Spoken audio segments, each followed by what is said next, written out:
Hello guys, LTX క్లాస్కి స్వాగతం. నేను మీ ప్రొఫెసర్.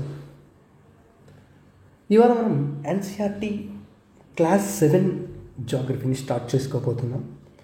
ఈ క్లాస్ 7 జాగ్రఫీలో మొత్తం మనకి 7 చాప్టర్స్ ఉంటాయండి. చాప్టర్ 1 నుంచి చాప్టర్ 7 వరకు. సో 7 సెషన్స్ రూపంలో ఈ టెక్స్ట్ బుక్ మొత్తాన్ని మనం కంప్లీట్ చేసుకుందాం. అయితే క్లాస్లోకి వెళ్ళే ముందు చిన్న అనౌన్స్మెంట్. ఎల్టీఎక్స్ క్లాసెస్ మీకోసం ఒక blockbuster financial year ending ఆఫర్ని తీసుకొచ్చిందండి.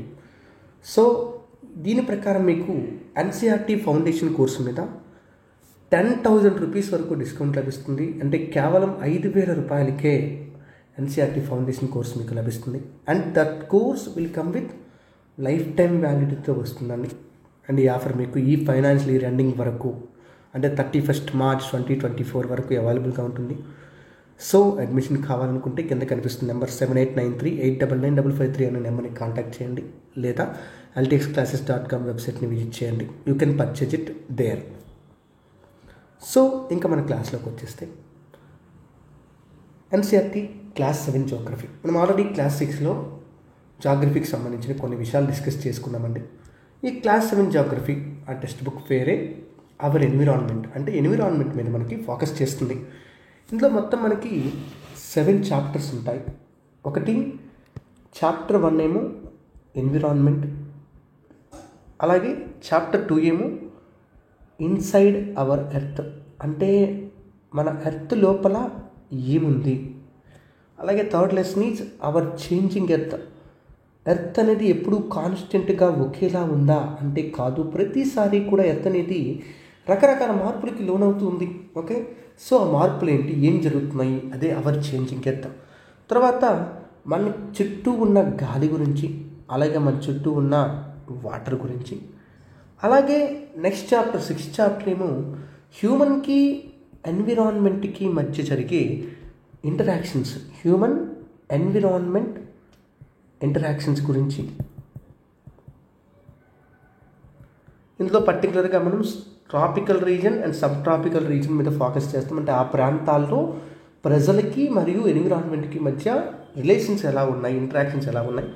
అలాగే లాస్ట్ చాప్టర్గా మనం డిజర్ట్లో ఉండే ప్రజల యొక్క జీవితం ఎలా ఉండబోతుంది, ఎలా ఉంటుంది అని చెప్పి లైఫ్ ఇన్ ద డిజర్ట్, అంటే డిజర్ట్ క్లైమేట్ గురించి మనం తెలుసుకోబోతున్నాం. అంటే ఇందులో మెయిన్గా మనకి కనిపిస్తుందంతా కూడా చాలా వరకు ఇక్కడ జియోమోర్ఫాలజీకి సంబంధించిన టాపిక్స్ కనిపిస్తున్నాయి. ఓకే, అలాగే అట్మాస్ఫియర్కి సంబంధించిన టాపిక్స్ కనిపిస్తున్నాయి. అలాగే వాటర్ అంటే హైడ్రోస్ఫియర్కి సంబంధించిన కాన్సెప్ట్స్ కూడా కనిపిస్తున్నాయి. అలాగే పర్టికులర్గా క్లైమేట్కి సంబంధించి డిజర్ట్స్లో ఉండే లైఫ్ ఎలాంటిది అని కనిపిస్తుంది. అలాగే హ్యూమన్ ఎన్విరాన్మెంట్ ఇంటరాక్షన్స్, హ్యూమన్స్కి ఎన్విరాన్మెంట్కి మధ్య ఎలాంటి ఇంటరాక్షన్స్ ఉంటాయి, వాళ్ళు హ్యూమన్స్ ఎన్విరాన్మెంట్ నుంచి ఏం కోరుకుంటారు, ఎన్విరాన్మెంట్కి హ్యూమన్ నుంచి ఏం వెళ్తుంది, ఇదంతా కూడా చూస్తామండి. సో ఇందులో ఫస్ట్ చాప్టర్లోకి మనం వస్తే ద ఎన్విరాన్మెంట్. అంటే సింపుల్గా ఈ లెసన్ అంతా ట్రై చేసేదంతా కూడా ఏంటి అంటే మీకు ఎన్విరాన్మెంట్ గురించి ఎక్స్ప్లెయిన్ చేయడానికి ట్రై చేసి, అంటే మన చుట్టూ ఉన్న ఎన్విరాన్మెంట్ అసలు ఏంటి, ఎన్విరాన్మెంట్ అంటే ఏంటి, ఎన్విరాన్మెంట్లోకి ఏ ఏ కాంపోనెంట్స్ వస్తాయి. ఓకే, అలాగే నేచురల్ ఎన్విరాన్మెంట్ అంటే ఏంటి, మ్యాన్మేడ్ ఎన్విరాన్మెంట్ అంటే ఏంటి, ఎకోసిస్టమ్ అంటే ఏంటి, వీటన్నింటి గురించి కూడా మనం ఇందులో చూస్తాం. అంటే సింపుల్గా ఎన్విరాన్మెంట్ అనే కాన్సెప్ట్కి సంబంధించి చిన్న చిన్న విషయాలు మనం తెలుసుకుంటాం. ఓకే, అయితే ఈ లెసన్ బిగినింగ్ కూడా మనకి ఒక స్టోరీతో మొదలు పెడతాండి. ఈ లెసన్ కూడా ఏంటి అంటే ఒక స్కూల్కి ఒక అబ్బాయి చాలా రోజుల తర్వాత వెళ్తే అక్కడ ప్లే గ్రౌండ్ కనిపించకుండా పోయింది. ప్లే గ్రౌండ్ ప్లేస్లో ఒక పెద్ద బిల్డింగ్ ఏదో కన్స్ట్రక్ట్ చేస్తున్నారంట. వెంటనే అబ్బాయికి ఏడుపు వచ్చిందంట. ఓకే, ఏం జరిగింది ఏంటి అని ఆలోచిస్తూ ఉంటే అయితే వాళ్ళ టీచర్కి వెళ్ళి అడుగుతారంట. ఓకే, ఏం జరిగింది మేడం, ఎందుకు అసలు మన చుట్టూ ఉన్న ఎన్విరాన్మెంట్ ఎందుకు చేంజ్ అవుతుంది అని చెప్పి డౌట్ వస్తే ఈ డౌట్నే వాళ్ళు అడుగుతారన్నమాట. సో అసలు ఎన్విరాన్మెంట్ అంటే ఏంటి అనేది వాళ్ళకు వచ్చిన first doubt. What is environment? Okay, దానికి టీచర్ చెప్పిన సమాధానం చాలా సింపుల్ అండి. ఏంటి, whatever you see in your surroundings, నీ చుట్టూ ఏదైతే కనిపిస్తుందో, నువ్వు నిల్చున్నావు, నీ చుట్టూ ఏదైతే కనిపిస్తుందో అదంతా ఎన్విరాన్మెంట్ అని చెప్పి టీచర్ సమాధానం ఇచ్చింది. అంటే వెంటనే మనకు అనిపిస్తుంది కదా, అంటే నేను ఇప్పుడు నిల్చున్నాను, నా చుట్టూ ఒక స్కూల్ బిల్డింగ్ ఉంది, టేబుల్స్ ఉన్నాయి, చైర్లు ఉన్నాయి క్లాస్ రూమ్లో, అక్కడ ఫీల్డ్ కనిపిస్తుంది, ఓపెన్ ఫీల్డ్ కనిపిస్తుంది, రోడ్లు కనిపిస్తున్నాయి, చెత్త కనిపిస్తుంది, నా చుట్టూ నా ఫ్రెండ్స్ ఉన్నారు, అమ్మ నాన్న వీళ్ళందరూ ఉన్నారు, అందరూ ఎన్విరాన్మెంటేనా, వాళ్ళందరినీ మనం ఎన్విరాన్మెంట్ కన్సిడర్ చేయొచ్చా? The answer is yes. దీన్ని అంతటినీ మనం ఎన్విరాన్మెంట్ కింద కన్సిడర్ చేయొచ్చు. దీన్ని గుర్తుపెట్టుకున్నాను. Okay, whatever you see in your surroundings is comes under the environment. అదంతా కూడా ఎన్విరాన్మెంట్ కిందకే వస్తుందండి. ఓకే, అయితే మళ్ళీ వెంటనే ఒక డౌట్, సార్ ఎన్విరాన్మెంట్ అన్నారు కదా మీరు, అక్కడ మొక్కలు కనిపిస్తున్నాయి, ఓకే, ఇక్కడ బిల్డింగ్లు కనిపిస్తున్నాయి, మొక్కలేమో నేచురల్గా పెరిగాయి, బిల్డింగ్లు ఏమో మనం కట్టినవి, రెండు ఒకటేనా? కాదు. అంటే ఇక్కడ ఎన్విరాన్మెంట్లో ఉన్న కొన్ని ఆబ్జెక్ట్స్ని నేచరే క్రియేట్ చేస్తుంది, అలాగే కొన్ని ఆబ్జెక్ట్స్ని హ్యూమన్స్ క్రియేట్ చేస్తారు. లైక్ అంటే మౌంటైన్స్ కానీ, రివర్స్ కానీ, ట్రీస్ కానీ, యానిమల్స్ కానీ, వీటన్నింటినీ కూడా మనకి ఎన్విరాన్మెంటే క్రియేట్ చేస్తుంది. అలా కాకుండా మన చుట్టూ కనిపించే రోడ్లు, మన చుట్టూ కనిపించే బిల్డింగ్లు, మనం తయారు చేసిన కార్లు, ఓకే, మనం వేసుకున్న బట్టలు, మనం చదువుతున్న పుస్తకాలు, ఇవన్నీ కూడాను మనం తయారు చేసుకునేవి. అంటే ఇదే ఎన్విరాన్మెంట్లో మన చుట్టూ కనిపిస్తున్న ఎన్విరాన్మెంట్లో మనకి 2 కాంపోనెంట్స్ అనేవి, అంటే 2 రకాల కాంపోనెంట్స్ ఉన్నాయి. The first one is the objects which are made by the nature and second one is the objects which are made by the humans. మనం తయారు చేసినవి కూడా మనకి ఈ ఎన్విరాన్మెంట్ కిందకే వస్తాయంటే ఎన్విరాన్మెంట్ అనే దాన్ని మనకి ఇక్కడ ఎక్స్ప్లెయిన్ చేయడానికి ట్రై చేస్తున్నారండి. ఓకే, సో ఆ ఎన్విరాన్మెంట్కి ఇక్కడ డెఫినేషన్ కూడా, ఎన్విరాన్మెంట్ గురించి కూడా మనకి ఇక్కడ క్లియర్గా రైట్ సైడ్ క్లియర్గా మెన్షన్ చేయడం జరిగింది. ఒక్కసారి చూడండి అన్న, అది క్లియర్గా గుర్తుపెట్టుకోండి కంపల్సరీగా. ఎన్విరాన్మెంట్ అనేది ప్రతి మనిషికి కూడా బేసిక్ లైఫ్ సపోర్ట్ సిస్టమ్ అండి. ఓకే, అందరికీ కూడా, మనందరికీ కూడా అది ఒక బేసిక్ లైఫ్ సపోర్ట్ సిస్టమ్. అంటే మన యొక్క లైఫ్ని అది సపోర్ట్ చేస్తుంది. ఎందుకు అది ఎలా సార్ అంటే, ఏమండి మనం పీల్చుతున్న గాలి ఎక్కడి నుంచి వచ్చింది, అక్కడి నుంచే వస్తుంది, ఎన్విరాన్మెంటే ఇస్తుంది. అరే మనం తాగుతున్న వాటర్ ఎక్కడి నుంచి వస్తుంది, ఆ వాటర్ని కూడా ఎన్విరాన్మెంటే ఇచ్చింది. లేకపోతే మనం తింటున్న ఫుడ్ ఎక్కడి నుంచి వచ్చింది, ఆ ఫుడ్ని కూడా ఎన్విరాన్మెంట్ ఇచ్చింది. లేకపోతే నువ్వు ల్యాండ్ మీద బతుకుతున్నావు, ల్యాండ్ ఎక్కడి నుంచి వచ్చింది, అది కూడా మనకి ఎన్విరాన్మెంట్ నుంచే వచ్చింది. సో మొత్తం మన లైఫ్ని సపోర్ట్ చేస్తుందే ఎన్విరాన్మెంట్ అండి. ఓకే, అయితే ఈ ఎన్విరాన్మెంట్ని హ్యూమన్ బీయింగ్స్ అంట మోడిఫికేషన్ చేస్తూ ఉన్నా, అంటే తమకు నచ్చినట్టుగా తమ అవసరాల కోసం the humans are modifying this natural environment. ఎలాగంటే ఫర్ ఎగ్జాంపుల్ మీరు కారులో వెళ్తున్నారు, లేదా బైక్ వేసుకు వెళ్తున్నారు, కారు నుంచి పొగ వస్తుంది, ఆ పొగ అట్మాస్ఫియర్ని మోడిఫికేషన్ చేస్తుంది. అంటే అట్మాస్ఫియర్లో ఉండే గ్యాసెస్ ఏవైతే ఉన్నాయో ఆ గ్యాసెస్ అన్నిటినీ కూడా మోడిఫికేషన్ చేస్తుంది. ఓకే, లేకపోతే వాటర్ ఉంది, వాటర్ ఫ్రీగా నదుల్లో వెళ్ళిపోతుంటుంది, లేదా చెరువుల్లోనికి, సముద్రాల్లోకి కలెక్ట్ అవుతుంటుంది. దాన్ని నువ్వు ఒక కొండలోకి మారుస్తున్నావు, ఒక కొండలో స్టోర్ చేస్తున్నావు, లేకపోతే బాటిల్లో స్టోర్ చేసి అమ్ముతున్నావు, వాటర్ని అమ్ముతున్నావు. అంటే దాన్ని నువ్వు చేంజ్ చేస్తున్నావు, ఎన్విరాన్మెంట్లో ఉన్న దాన్ని చేంజ్ చేస్తున్నావు. లేకపోతే ఫుడ్ ఉంది, ఫుడ్ని తీసుకొచ్చి, అంటే చెట్లకు పండిన కూరగాయలు ఇవన్నీ ఉంటాయి, వాటిని తీసుకొచ్చి వంట చేసి రకరకాలుగా మార్చుకొని తింటున్నావు. ఆ ఫుడ్ని మళ్ళీ రకరకాల వెజల్స్లో స్టోర్ చేస్తున్నావు. ఓకే, లేకపోతే మన దగ్గర ఉన్న రకరకాల మెటీరియల్ని వాడుకొని రకరకాల బిల్డింగ్లు, ఫ్యాక్టరీలు ఇవన్నీ కూడా కట్టుకుంటున్నాం. సో ఇదంతా కూడా ఏంటి, మోడిఫికేషన్ ఆఫ్ ది ఎన్విరాన్మెంట్ కిందకే వస్తుందండి. ఓకే, సో మన చుట్టూ ఉన్న ఎన్విరాన్మెంట్ని మనం ఖచ్చితంగా మోడిఫై చేస్తూ ఉన్నాము. ఇది ఇక్కడ మెయిన్ పాయింట్ అండి. ఎన్విరాన్మెంట్ మనకు అన్నీ ఇస్తుంది అండ్ ఆ ఎన్విరాన్మెంట్ని మనం ఖచ్చితంగా మోడిఫై చేస్తూ ఉన్నాం. సో ఇది ఫస్ట్ పాయింట్. ఓకే, అలా ఇక్కడ ఈ ఫ్రెండ్స్ మాట్లాడుకుంటే వాళ్ళకి ఇంకొక డౌట్ కూడా వచ్చిందంట. ఏంటి అంటే ఎన్విరాన్మెంట్ చేంజ్ అవుతుందని చెప్పారు. ఎందుకు చేంజ్ అవుతుంది? ఓకే, ఎన్విరాన్మెంట్ ఎప్పుడు ఒకేలా ఉండట్లేదు. ఒకప్పుడు ఎన్విరాన్మెంట్ ఎలా ఉండేదో ఇప్పుడు అలా లేదు. మనం కూడా మాట్లాడుతుంటాం, క్లైమేట్ చేంజ్ అనే కాన్సెప్ట్ గురించి మాట్లాడుతుంటాం. అంటే ఒకప్పుడు క్లైమేట్ ఎలా ఉందో ఇప్పుడు అలా లేదనే కదా అర్థం అండి. సో అలాగే ఎన్విరాన్మెంట్ కూడా మారుతుంది. అంటే climate is also part of environment. So environment కూడా మారుతుంది. అయితే ఎందుకు మారుతుంది? What is the need? Why the environment is changing? అంటే దానికి ఆన్సర్ ఏంటి అంటే it's all because of our needs. అదంతా కూడా జరిగేది మన యొక్క నీడ్స్, మన యొక్క అవసరాల వల్లనే. మనిషికి అసలు అవసరాలు అనేవి లేకపోతే ఎన్విరాన్మెంట్ ఎప్పుడు ఒకేలా ఉండదండి. ఓకే, మనిషి యొక్క అవసరాల వల్లనే ఎన్విరాన్మెంట్ చేంజ్ అవుతుంది. అంటే మనిషి యొక్క నీడ్స్ రోజు రోజుకి పెరిగిపోతూ ఉన్నాయి. ఓకే, ఎంతవరకు ఫర్ ఎగ్జాంపుల్ ఆలోచించండి, మీ దగ్గర అగ్రికల్చరల్ ల్యాండ్ ఉండేది, ఆ అగ్రికల్చరల్ ల్యాండ్లో వ్యవసాయం చేస్తున్నారు. అయితే మీ ఇంట్లో ఇప్పుడు ప్రెజెంట్ ఇద్దరు అన్నదమ్ములు ఉన్నారంటే ఖచ్చితంగా 2 ఇళ్ళు కావాలి. 2 ఇళ్ళు కావాలంటే మీ దగ్గర ఉన్న ప్లేస్ సరిపోవట్లేదు. ఆ అగ్రికల్చరల్ ల్యాండ్లోకి వెళ్ళి మనం కాస్త ఏం చేస్తాం, ఇల్లు కట్టుకుంటాం. సో ఏం చేసింది, ల్యాండ్ని మనం మాడిఫై చేసేసాం. ఓకే, సో ఇలా మన యొక్క అవసరాలు బట్టి మనిషి యొక్క the needs of humans are increasing day by day. So మనం మాడిఫై చేయడం కూడా చాలా ఎక్కువగా పెరిగిపోయిందండి. అండ్ అలాంటి సిచ్యువేషన్స్లోనే మనం ఈవెన్ ఆ ఎన్విరాన్మెంట్ని, అదే మన నేచురల్ సరౌండింగ్స్ని డిస్ట్రాయ్ కూడా చేసిస్తున్నాం. అంటే the humans are changing the environment for their needs. వాళ్ళ యొక్క అవసరాల కోసం దాన్ని మార్చుకుంటున్నారు. అట్ ద సేమ్ టైం అలా మార్చుకునే క్రమంలో వాళ్ళు ఎన్విరాన్మెంట్ని డిస్ట్రాయ్ కూడా చేస్తున్నారు. ఇది ఇక్కడ వీళ్ళు చెప్పిన కాన్సెప్ట్ అండి. ఇది ఫస్ట్ వన్ గుర్తుపెట్టుకొని. Second one, okay, first environment అంటే ఏం చెప్పాము, ఎన్విరాన్మెంట్ని ఎలా మాడిఫై చేస్తున్నారు. నెక్స్ట్ కాన్సెప్ట్కి వస్తే, ఓకే, ఎన్విరాన్మెంట్లో కాంపోనెంట్స్ అన్నాం చూసారా. కాంపోనెంట్స్లో మనకి చాలా రకాల కాంపోనెంట్స్ ఉన్నాయన్నాం. ఇదిగోండి ఇక్కడ మీకు ఇచ్చారు కాంపోనెంట్స్ ఆఫ్ ఎన్విరాన్మెంట్ అండి, కాంపోనెంట్స్ ఆఫ్ ఎన్విరాన్మెంట్. ఓకే, మొత్తం ఇక్కడ మనకి 3 టైప్స్ ఆఫ్ కాంపోనెంట్స్ని ఇవ్వడం జరిగింది.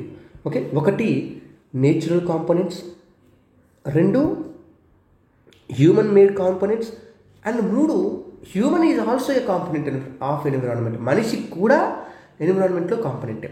నేచురల్ కాంపోనెంట్ మీకు తెలిసిందే, మీరు చూసేదే. ఓకే, మన చుట్టూ ఉన్న గాలి, మనం తాగుతున్న నీరు, మనం నివసిస్తున్న భూమి, అలాగే మన చుట్టూ నివసిస్తున్న రకరకాల జంతువులు, ఇవన్నీ కూడా మనకి నేచురల్ ఎన్విరాన్మెంట్ కిందకు వస్తాయి.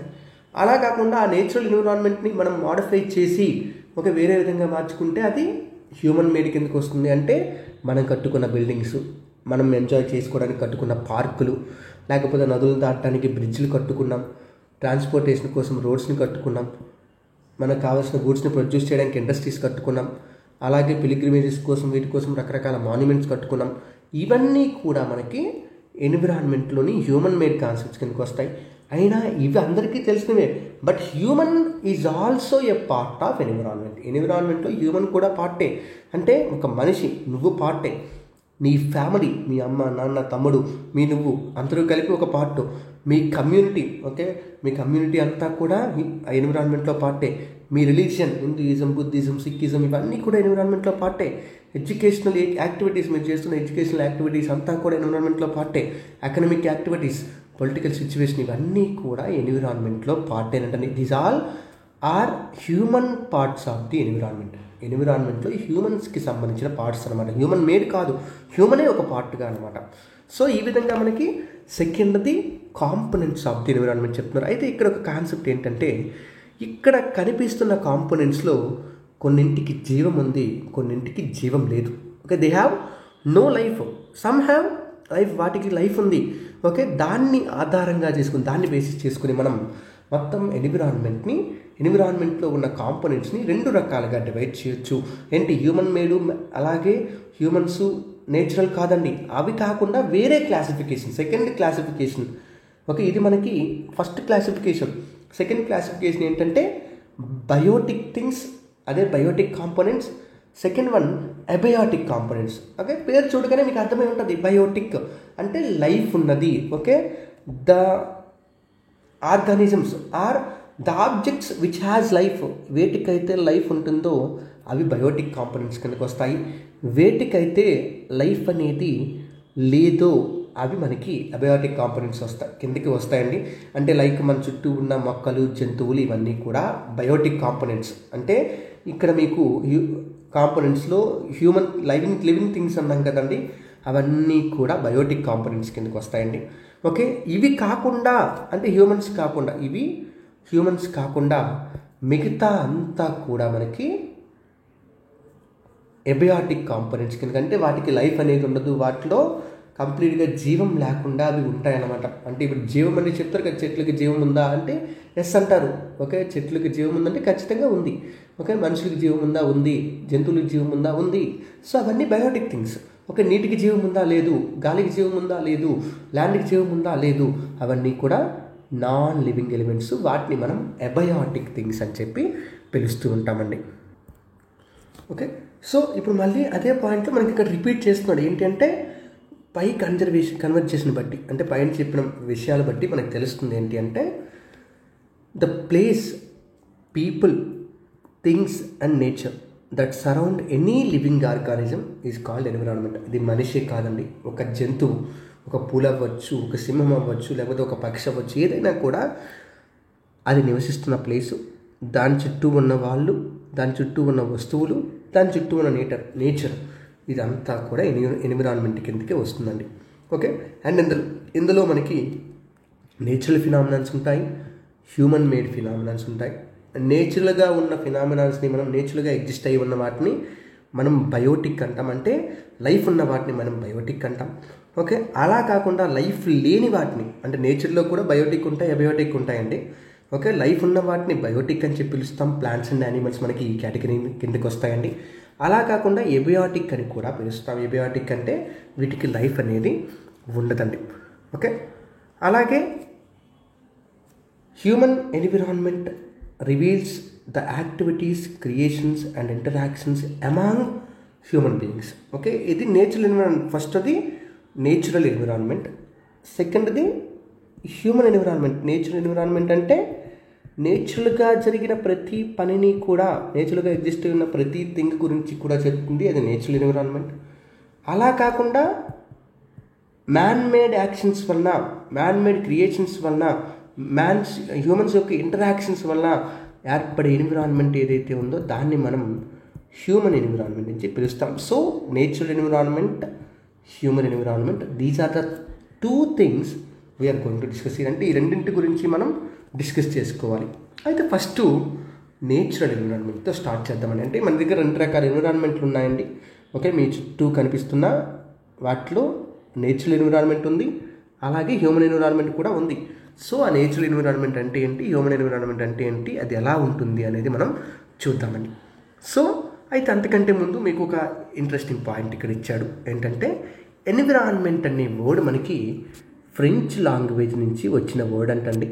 ఓకే, ఫ్రెంచ్ లాంగ్వేజ్లో ఓకే ఎన్విరానర్ అనే ఒక పదం ఉంటుందంట. ఎన్విరానర్ యొక్క మీనింగ్ ఏంటంటే నైబర్హుడ్. దీన్ని బట్టి మీరు ఇంకా క్లియర్గా గుర్తుపెట్టుకోవచ్చు. మేము చెప్పాము ఎన్విరాన్మెంట్ అంటే సరౌండింగ్స్ అనే కదా చెప్పాము. సరౌండింగ్స్ ఇస్ నథింగ్ బట్ నైబర్హుడ్డే కదా, మన పక్కన ఉన్న వాళ్ళే కదా.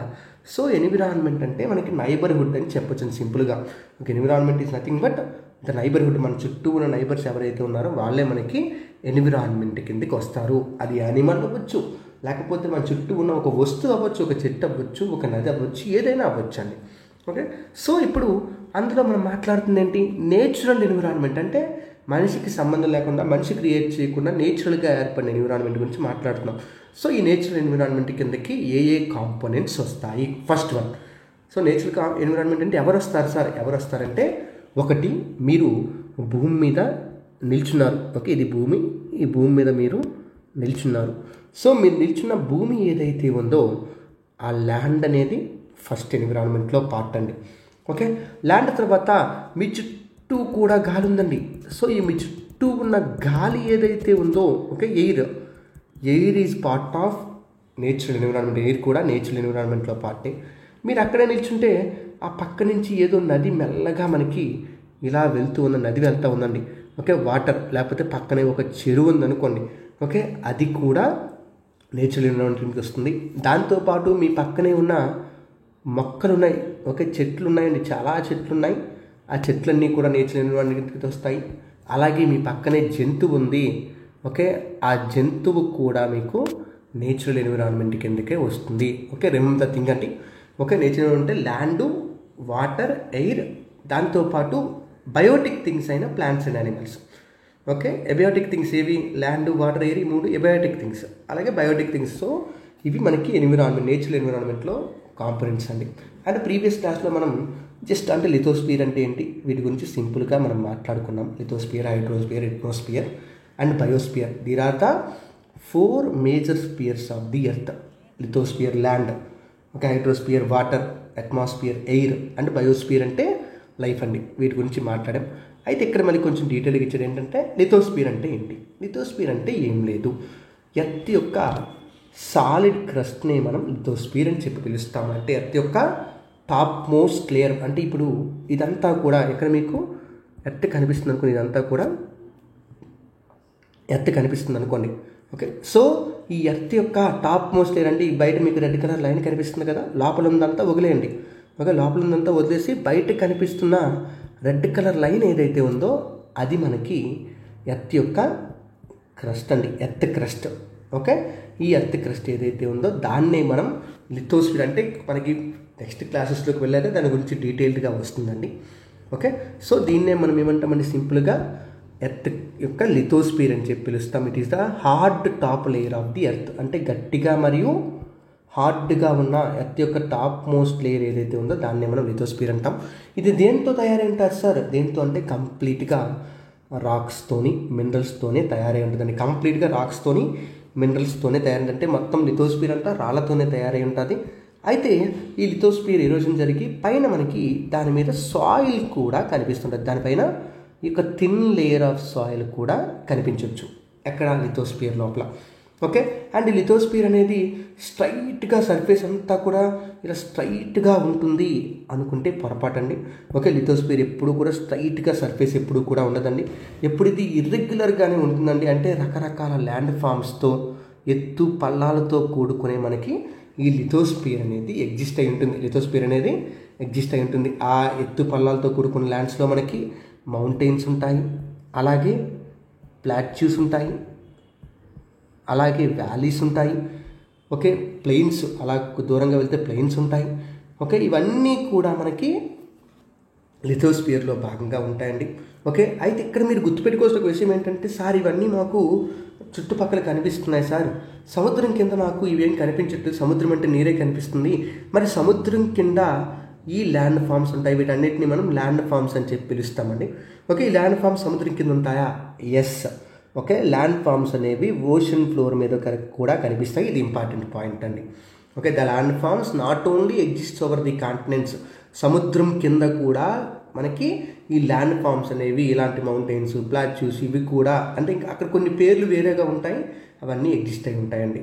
ఓకే, అలాగే ఈ లిథోస్ఫియర్ గురించి ఇంకా ఏం చెప్తున్నారంటే, ఈ లిథోస్ఫియరే మనకి, ఈ లిథోస్ఫియర్ మీద మట్టి ఉంది కాబట్టి ఆ మట్టి మీద ఫారెస్ట్లు పెరగలుగుతున్నాయి, ఆ ఫారెస్ట్ నుంచి మనం ప్రొడ్యూస్ వాడుకోగలుగుతున్నాం, చెట్ల నుంచి వచ్చే ఫ్రూట్స్ లేకపోతే టింబర్ వీటన్నిటిని వాడుకోగలుగుతున్నాం. అలాగే ఈ లిథోస్ఫియర్ మీద గ్రాస్ ల్యాండ్స్ ఉన్నాయి, వాటిని మనం గ్రేజింగ్ కోసం వాడుకోగలుగుతున్నాం. అదే ల్యాండ్ని మనం అగ్రికల్చర్ కోసం వాడుకోగలుగుతాం.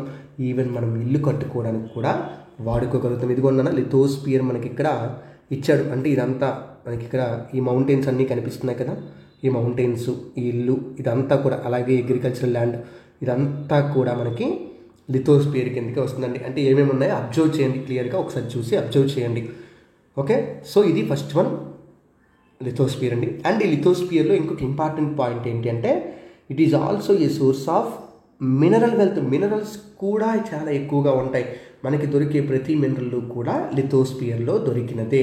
అది ఐరన్ ఎక్స్ట్రాక్షన్ చేయొచ్చు, గోల్డ్, కేజీఎఫ్ సినిమాలో గోల్డ్ని ఎక్స్ట్రాక్ట్ చేస్తారు, అదంతా కూడా మనకి ఈ లిథోస్ఫియర్లోంచి వచ్చింది. ఓకే, తర్వాత ఇప్పుడు మీకు ఇదే ఇమేజ్లో ఈ పార్ట్ ఏదైతే ఉందో, ఈ పార్ట్లో మనకి వాటర్ కనిపిస్తుంది. సో ఆ వాటర్తో కూడుకున్న పార్ట్ ఏదైతే ఉందో ఆ పార్ట్ని మనం హైడ్రోస్ఫియర్ అని పిలుస్తామండి. Okay, the part of the land which is covered with water is known as hydrosphere అండి. ఓకే, అండ్ ఈ హైడ్రోస్ఫియరే మనకి రకరకాల వాటర్ రిసోర్సెస్ అన్నిటినీ కూడా కలిగి ఉంటుంది. అందులోనే different types of water bodies ఉంటాయి, లైక్ రివర్స్ దీనిలో కిందకే వస్తాయి, లేక్స్ ఉంటాయి, సీస్ దీని కిందకే, సీస్, అలాగే ఓషన్స్, మహాసముద్రాలు కూడా దీని కిందకే వస్తాయి. ఓకే, సో వాటర్ కూడా మనకు ఒక ఎసెన్షియల్ థింగ్ అండి. ఓకే, మనిషి బతకడానికి గాలి, నేల, నీరు, అలాగే ఆహారం, okay, air, land, water, food, ఇవన్నీ ఇంపార్టెంట్ కదా. ఓకే, ఇవి లేకపోతే మనం బతకలేము. ఓకే, దీంతోపాటు క్లాతింగ్ కూడా మనం ఇప్పుడు చెప్తాం అనుకోండి. ఓకే, క్లాతింగ్ లేకపోతే షెల్టర్ ఒకటి చెప్తాం మనం. ఓకే, అయితే ఇవన్నీ కూడా మనకి ఖచ్చితంగా అవసరం. సో అందులో వాటర్ కూడా ఉంది కదా, సో వాటర్ కూడా ఖచ్చితంగా మనకి అవసరమే, గుర్తుపెట్టుకోండి. మరి అట్మాస్ఫియర్ అంటే ఏంటి? అట్మాస్ఫియర్ అంటే అరే కింద సర్ఫేస్ అంతా కూడా వాటర్ కానీ లేదా ల్యాండ్ కానీ ఉంది, మరి పైన ఏముంది? పైన అంతా గాలి ఉంది. ఆ గాలిలోనే మనం గాలి పీల్చుకొని బతకగలుగుతున్నాం, ఆ గాలిలోనే మనం ఈ కైట్స్ అనే వాటిని ఎగరేయగలుగుతున్నాం, ఆ గాలిలోనే విమానాలు ఎగురుతున్నాయి, హెలికాప్టర్లు ఎగురుతున్నాయి. సో ఆ పైనుండే మొత్తం మ్యాటర్ ఏదైతే ఉందో దాన్ని మనం అట్మాస్ఫియర్, అంటే మన చుట్టూ ఉన్న గాలి ఏదైతే ఉందో దాన్ని మనం అట్మాస్ఫియర్ అని పిలుస్తున్నాం. అంటే it is the thin layer of air that surrounds the earth. Earth చుట్టూ సరౌండ్ అయి ఉన్న ఒక థిన్ లేయర్ ఆఫ్ ఎయిర్నే మనం ఏమని పిలుస్తామంటే అట్మాస్ఫియర్ అని చెప్పి పిలుస్తాం. ఓకే, అయితే ఇక్కడ ఇంపార్టెంట్ పాయింట్ ఏంటంటే ఈ భూమి మీద అట్మాస్ఫియర్ ఉండడానికి కారణం ఏంటంటే మీరు నోట్ చేసుకోవాల్సిన పాయింట్ ద గ్రావిటేషనల్ ఫోర్స్ అండి. Okay, the gravitational force of the earth holds the atmosphere around it. Earth చుట్టూ కూడా, అంటే భూమి అనే ప్లానెట్ చుట్టూ కూడా, ఇక్కడ మనకి భూమి కనిపిస్తుంది కదా, ఈ భూమి అనే ప్లానెట్ చుట్టూ కూడా గాలి ఉంది. అయితే ఈ గాలి భూమి చుట్టూ ఉండటానికి కారణం ఏంటి అంటే మనకి ఎర్త్ యొక్క గ్రావిటేషనల్ ఫోర్స్. ఇది ఒక చాలా ఇంపార్టెంట్ పాయింట్ అండి. ఓకే, భూమి మీద అట్మాస్ఫియర్ ఎగ్జిస్ట్ అయి ఉండడానికి కారణం ఏంటంటే గ్రావిటేషనల్ ఫోర్స్. ఇది కంపల్సరీగా గుర్తుపెట్టుకోవాలి. అలాగే అట్మాస్ఫియర్ మనకి ఏ విధంగా ఉపయోగపడుతుంది? ఓన్లీ గాలి పీల్చుకోవడానికైనా సార్, ఆక్సిజన్ ఒక్కదానికే ఉపయోగపడుతుంది సార్ అంటే కాదండి. ఓకే, ఇది చాలా రకాలుగా మనకు ఉపయోగపడుతుంది. లైక్ ఎలాగంటే ఇది సూర్యుడి నుంచి వచ్చే హీట్ నుంచి మనల్ని కాపాడుతుంది. అక్కడి నుంచి వచ్చే harmful rays like ultraviolet rays ఏవైతే ఉంటాయో ఆ రేస్ నుంచి మనకు కాపాడుతుందండి. ఓకే, ఇది ఫస్ట్ విషయం గుర్తుపెట్టుకోండి. అట్మాస్ఫియర్లో అంటే అట్మాస్ఫియర్ ఎందువలన మనకి భూమి మీద ఉందంటే గ్రావిటేషనల్ ఫోర్స్ వల్ల ఉంది. ఓకే, అలాగే ఇది ఎలా ఇది భూమి చుట్టూ ఉన్న గాలి యొక్క లేయర్ని మనం అట్మాస్ఫియర్ అంటాం. అది సెకండ్ పాయింట్. ఓకే, అలాగే నెక్స్ట్ పాయింట్ ఏంటంటే అట్మాస్ఫియర్ మనకి సూర్యుడి నుంచి వచ్చే హీట్ నుంచి అలాగే హార్మ్ఫుల్ కిరణాల నుంచి మనల్ని కాపాడుతుంది. అది మూడో పాయింట్. అలాగే నాలుగోది ఏంటంటే అట్మాస్ఫియర్ అంటే ఓన్లీ గాలేనా కాదు, గుర్తుపెట్టుకోండి. ఇట్ నాట్ ఓన్లీ గ్యాసెస్ అండి. గ్యాసెస్తో పాటు డస్ట్ అండ్ వాటర్ వేపర్ కూడా మనకి అట్మాస్ఫియర్లో పార్ట్స్గానే ఉంటాయి. Remember this. Okay, atmosphere is not only the gases surrounding the earth, it also contains dust particles and water vapour. Dust water vapour కూడా ఉంటాయి. Okay, అలాగే ఫైనల్గా చూసుకుంటే అట్మాస్ఫియర్ సంబంధించి ఇంకొక ఇంపార్టెంట్ పాయింట్ ఏంటి అంటే ఈ అట్మాస్ఫియర్లో జరిగే ప్రతి చేంజ్, ప్రతి మార్పు కూడా మనకి వెదర్ అండ్ క్లైమేట్లో మార్పుని తీసుకొస్తుంది. అంటే మనం చెప్తాం కదా వెదర్ అండ్ క్లైమేట్ అని చెప్పి, అంటే ప్రజెంట్ టెంపరేచర్ ఎంత ఉంది, ప్రెజెంట్ ఎంత ఉంది, ఇవన్నీ చెప్తుంటాం కదా. సో వాటిలో మార్పుని కూడా మనకి ఈ అట్మాస్ఫియర్లో జరిగే మార్పులే డిసైడ్ చేస్తాయి. అంటే అట్మాస్ఫియర్లో మార్పులు జరిగాయంటే ఖచ్చితంగా వెదర్లోను క్లైమేట్లోనూ మార్పులు వస్తాయి. ఇది మనకి అట్మాస్ఫియర్ గురించి. And the last sphere, fourth sphere ఏంటంటే biosphere. Biosphere is nothing but the living things. Okay, భూమి మీద ఉన్న లివింగ్ థింగ్స్ ఏవైతే ఉంటాయో వాటన్నిటినీ కూడా మనం బయోస్పియర్ అంటాం. అంటే ఇందులో ప్లాంట్స్ వస్తాయి, దాంతోపాటు యానిమల్ కింగ్డమ్ కూడా వస్తుందండి. ఓకే, అండ్ ఈ బయోస్పియర్ యొక్క ఇంపార్టెన్స్ ఏంటి అంటే here the land, water and air interact with each other to support life. అంటే మన దగ్గర ఉన్న మూడు అదర్ స్పియర్స్ అంటే ఏంటి? ఓకే, ఒకటి అట్మాస్ఫియర్, లిథోస్పియర్, హైడ్రోస్పియర్. ఈ మూడు స్పియర్స్ కూడా ఒకదానితో ఒకటి ఇంటరాక్ట్ అయ్యి బయోస్పియర్ని సపోర్ట్ చేస్తాయి. అంటే బయోస్పియర్కి ఈ మూడు ఇంపార్టెంట్ అనమాట. ఈ మూడింట్లో ఏది లేకపోయినా కూడా the biosphere cannot sustain. Biosphere అనేది సస్టైన్ అవ్వలేదు. రిమెంబర్ ద థింగ్, ఖచ్చితంగా గుర్తుపెట్టుకున్నాను. ఓకే, సో ఇది మనకి నేచురల్ ఎన్విరాన్మెంట్లో ఉన్న కాంపోనెంట్స్ అండి. నెక్స్ట్ కాన్సెప్ట్ మనకి ఎకోసిస్టమ్ గురించి చెప్తున్నాను. What is an ecosystem? Okay, ecosystem చెప్పడానికి మనకు ఒక స్టోరీతో స్టార్ట్ చేశారు. ఏంటంటే వాళ్ళకి ఎన్సీసీ క్యాంప్కి వెళ్ళారు స్టూడెంట్లు అంతా కూడా. ఎన్సీసీ క్యాంప్కి వెళ్తే విపరీతమైన వర్షం పడుతుంది. వర్షం పడితే ఒక అబ్బాయి ఏమన్నాడంటే నాకు కేరళలో మా ఇల్లు గుర్తొస్తుంది, అక్కడ కూడా మంచిగా వర్షం పడుతూ ఉంటుంది, మొత్తం అంతా కూడా గ్రీన్ ఫీల్డ్స్తో, ఎవర్ గ్రీన్ ఫీల్డ్స్తో మనకి కవర్ అయ్యి ఉంటుంది అని చెప్పి చెప్తున్నారండి. అలాగే చుట్టూ కోకోనట్ ప్లాంటేషన్స్ కూడా ఉంటాయని చెప్తున్నారు. ఓకే, వాళ్ళకి దానికి ఆపోజిట్గా ఇంకొక అమ్మాయి రియాక్ట్ అవుతున్నారు. ఏంటంటే ఒక ఆశ్చర్యార్థకమైన ఫేస్ పెట్టి అదేంటిది మా ఊర్లో అసలు వర్షాలే పడవు, ఓకే మాకు మొత్తం ఏవో శాండు అండ్ కీకర్ ఇవి మాత్రమే మాకు కనిపిస్తూ ఉంటాయి ఎంత దూరం చూసినా కూడా. ఓకే అని చెప్తే లేదు మీకు క్యామెల్స్ కూడా కనిపిస్తాయి కదా అని అడుగుతారు. అవును మా ఎడారిలో క్యామెల్స్ ఉంటాయి, క్యామెల్సే కాదు క్యామెల్స్తో పాటు వేరే రకాల జంతువులు కూడా మాకు కనిపిస్తాయి. లైక్ ఏంటంటే స్నేక్స్ కనిపిస్తాయి, లీజర్డ్స్ కనిపిస్తాయి, రకరకాల ఇన్సెక్ట్స్ కూడా కనిపిస్తాయి. అయితే వాళ్ళందరికీ వచ్చిన ఒక డౌట్ ఏంటి అంటే ఎందుకు అసలు చెట్లు యానిమల్స్ అన్ని ప్లేసెస్లో ఒకేలాగా లేవు, ఓకే ఒక ప్లేస్ నుంచి ఒక ప్లేస్కి ఎందుకు మారుతున్నాయి, వాటన్నింటికి ఏమైనా సంబంధం ఉందా అని వాళ్ళకి డౌట్ వచ్చింది. ఓకే సో అది డౌట్ నిజమే, కరెక్టే. ఏంటి అంటే ప్రతి ప్లాంట్ కానీ యానిమల్ కానీ హ్యూమన్ బీయింగ్స్ కానీ ఎవరైనా కూడా వాళ్ళ యొక్క సరౌండింగ్స్ మీద వాళ్ళ యొక్క నీడ్స్ కోసం డిపెండ్ అవుతారు, మనం చెప్పాము ఆల్రెడీ. ఓకే సో వాళ్ళ యొక్క సరౌండింగ్స్ మీద డిపెండ్ అవుతూ ఉంటారు. అలాగే ప్రతి లివింగ్ బీయింగ్ కూడా ఒకదానితో ఒకటి ఇంటరాక్ట్ అవుతుంది. ఆ లివింగ్ బీయింగ్స్ మళ్ళీ ఎన్విరాన్మెంట్తో కూడా ఇంటరాక్ట్ అవుతూ ఉంటుంది రకరకాల అవసరాల కోసం అనమాట. సో ఇలా ఈ లివింగ్ ఆర్గానిజమ్స్ మధ్య ఉన్న రిలేషన్స్ని, అలాగే లివింగ్ ఆర్గానిజమ్స్కి మరియు సరౌండింగ్స్కి మధ్య ఉన్న రిలేషన్ ఏదైతే ఉందో దాన్ని మనం ఎకో సిస్టమ్ అని చెప్పి పిలుస్తామండి. ఎకో సిస్టమ్ అంటే ఏంటంటే it is nothing but the relation between the living organisms as well as the relation between organisms and their surroundings అనమాట. ఇదే మనకి ఒక ఎకో సిస్టమ్ అంటే ఒక పోస్టల్ సిస్టమ్ లాగా అనమాట. మీకు చెప్తారు చూసారా, పోస్టల్ సిస్టమ్ ఎలా అయితే చెప్తారు. పోస్టల్ సిస్టమ్ అంటే పోస్ట్ ఆఫీసులు, రకరకాల పోస్ట్ ఆఫీసులు ఇండియాలో ఉంటాయి, చాలా పోస్ట్ ఆఫీసులు ఉంటాయి. బట్ అవన్నీ కూడా ఒకదానితో ఒకటి కనెక్ట్ అయి ఉంటాయి. ఒక పోస్ట్ ఆఫీస్కి మధ్య రిలేషన్ ఉంటుంది.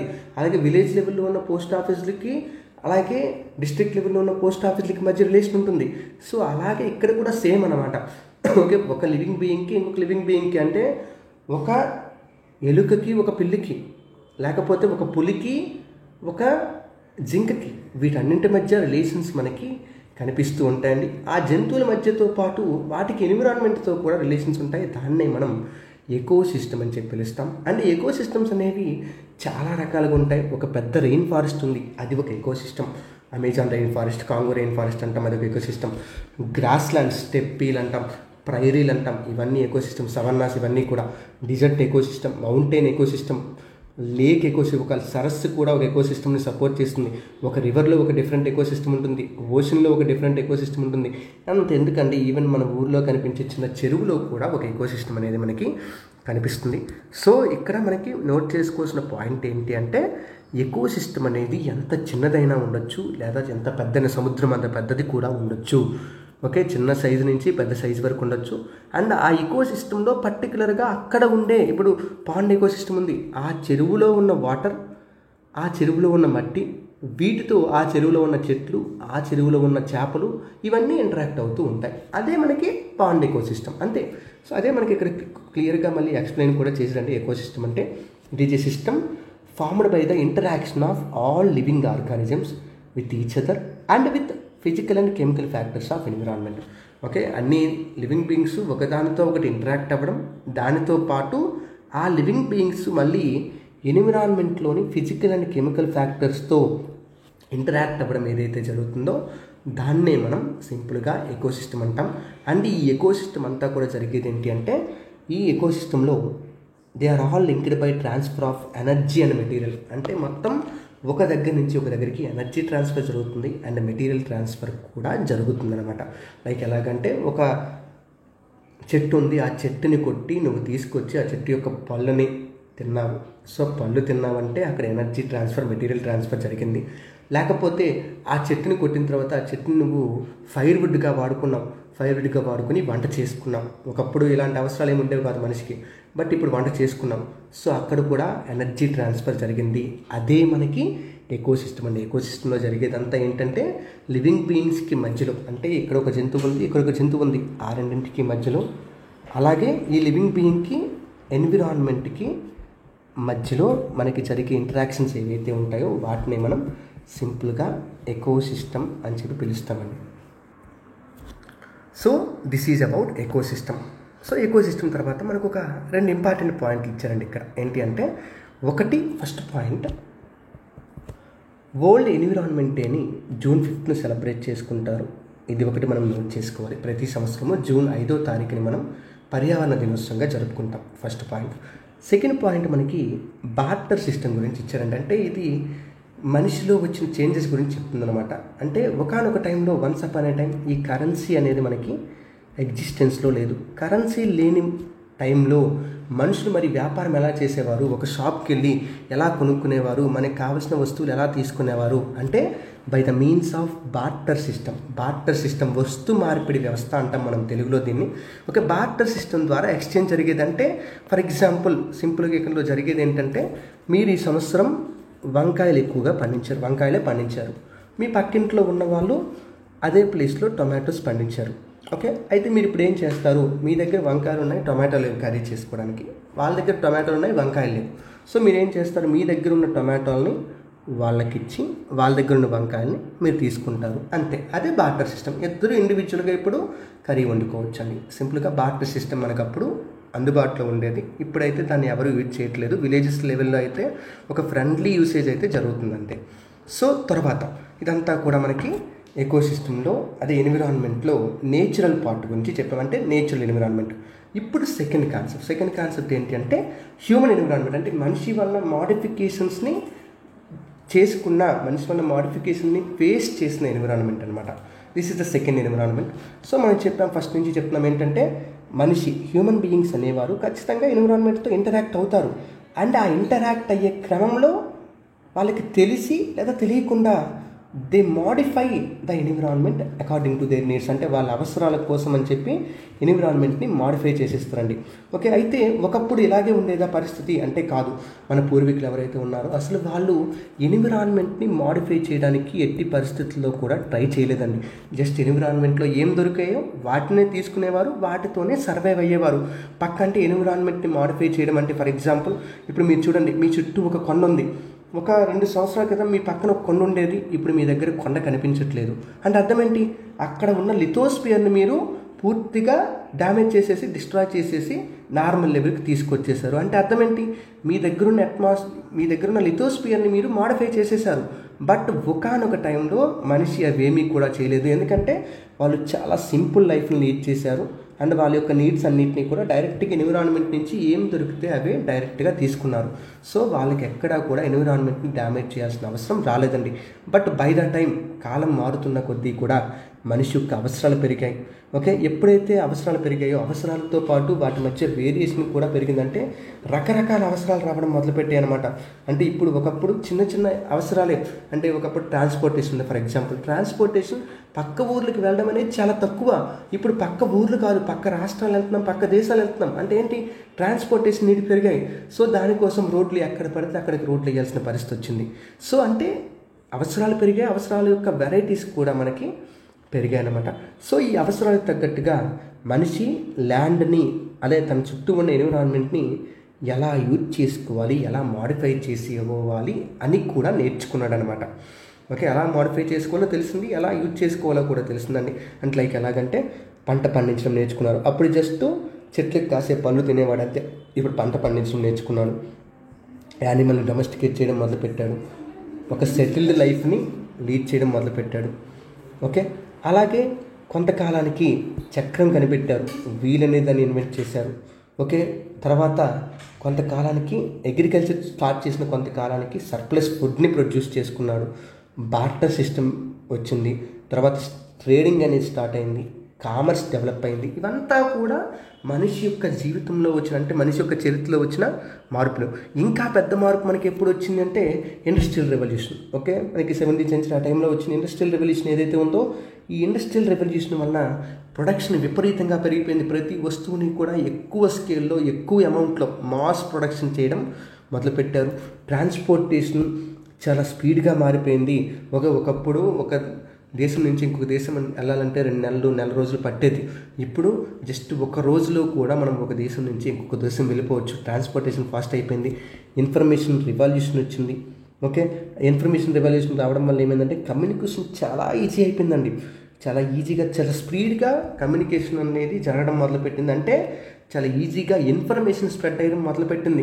అక్కడెక్కడో ఒక విషయం జరిగితే, ఒక దేశంలో ఒక విషయం జరిగితే అది ఇండియా కంట్రీకి, అంటే బ్రిటన్లో ఒక విషయం జరిగితే ఇండియా రావడానికి చాలా టైం పట్టేది ఒకప్పుడు. అలాంటిది ఇప్పుడు ఇండియాలో ఏం జరిగినా బ్రిటన్కి వెంటనే తెలిసిపోతుంది, బ్రిటన్లో ఏం జరిగినా వెంటనే ఇండియాకి తెలిసిపోతుంది. అంటే ఇన్ఫర్మేషన్ యొక్క షేరింగ్ అనేది చాలా ఫాస్ట్గా జరిగిపోయింది. దానికి కారణం ఏంటంటే ఇన్ఫర్మేషన్ రెవల్యూషన్, కమ్యూనికేషన్. అంటే ఇది హ్యూమన్ ఎన్విరాన్మెంట్లో వచ్చిన మార్పుల గురించి మనకి చెప్తున్నాడు, ఎలా మారాడు హ్యూమన్స్. ఓకే, అలాగే ఓకే, ఇక్కడ లాస్ట్గా మనకి చెప్తున్న విషయం ఏంటి అంటే, okay, have you ever thought why you love eating a juicy watermelon in summer and hot roasted peanuts in winter? ఏమండి, వాటర్ మిలన్ని సమ్మర్లో తినడానికి ఎందుకు ఇష్టపడుతున్నాం? అలాగే బాగా మంచి వేపిన పీనట్స్ని వింటర్లో ఎందుకు తినడానికి ఇష్టపడుతున్నాం? అంటే వింటర్లో అవి ఎందుకు కావాలి అంటే బజ్జీలు ఇవన్నీ ఎందుకు కావాలి? సమ్మర్లోనేమో డ్రింకులు, వాటర్ మిలన్లు, కొబ్బరి బండలు ఇవన్నీ ఎందుకు కావాలి? ఎందుకంటే అక్కడే చెప్తున్నారు point. Okay, A perfect balance is necessary between the natural and human environment. Okay, humans must learn to live and use their environment in a harmonious way. Okay, మన చుట్టూ ఉన్న నేచురల్ ఎన్విరాన్మెంట్కి అలాగే హ్యూమన్ ఎన్విరాన్మెంట్కి మధ్య ఒక పెర్ఫెక్ట్ బ్యాలెన్స్ కావాలి. ఎప్పుడూ balance అనేది తప్పకూడదు. అలాగే హ్యూమన్స్ ఎప్పుడూ కూడా మన చుట్టూ ఉన్న ఎన్విరాన్మెంట్ని ఒక హార్మోనియస్ వేలో యూజ్ చేసుకోవడానికి ట్రై చేయాలి. అంటే దాన్ని డ్యామేజ్ చేయకుండా ఉంటే చాలా వరకు మంచిది అని చెప్పి మనకి ఇక్కడ ఈ లెసన్ని యాడ్ చేయడం జరిగిందండి. సో అంటే ఇందులో మనం నేర్చుకున్న విషయాలు ఏంటి అంటే, ఒకటి ఎన్విరాన్మెంట్ అంటే ఏంటి, ఎన్విరాన్మెంట్ గురించి తెలుసుకున్నాం, ఎన్విరాన్మెంట్ యొక్క డెఫినేషన్ వీటి గురించి చూసాం. అండ్ ఎన్విరాన్మెంట్లోకి వచ్చే కాంపోనెంట్స్ ఏంటి, నేచురల్ కాంపోనెంట్స్ వస్తాయి, మ్యాన్ మేడ్ కాంపోనెంట్స్ వస్తాయి, వీటితో పాటు మనిషి కూడా ఎన్విరాన్మెంట్లో కాంపోనెంట్ అని చెప్పామండి. సో ఈ కాంపోనెంట్స్ అన్నింటినీ చూసాం. అలాగే ఈ నేచురల్ కాంపోనెంట్స్ ఏవైతే ఉన్నాయో, నేచురల్ కాంపోనెంట్స్ని మళ్ళీ 2 టైప్స్గా క్లాసిఫై చేయొచ్చు. ఒకటి బయోటిక్ అండ్ అబయోటిక్గా క్లాసిఫై చేయొచ్చు అని తెలుసుకున్నాం. అలాగే వీటి తర్వాత నేచురల్ ఎన్విరాన్మెంట్ గురించి, మ్యాన్ మేడ్ ఎన్విరాన్మెంట్ అదే హ్యూమన్ ఎన్విరాన్మెంట్ గురించి కొంచెం డీటెయిల్గా తెలుసుకున్నాం. అంటే లిథోస్ఫియర్, అట్మాస్ఫియర్, బయోస్ఫియర్, అలాగే హైడ్రోస్ఫియర్, వీటి గురించి కొన్ని విషయాలు మనం తెలుసుకున్నాం. తర్వాత క్లాసెస్లో ఇంకా మిగతా విషయాలు మనకి వస్తాయి. So that's it for today. Thank you.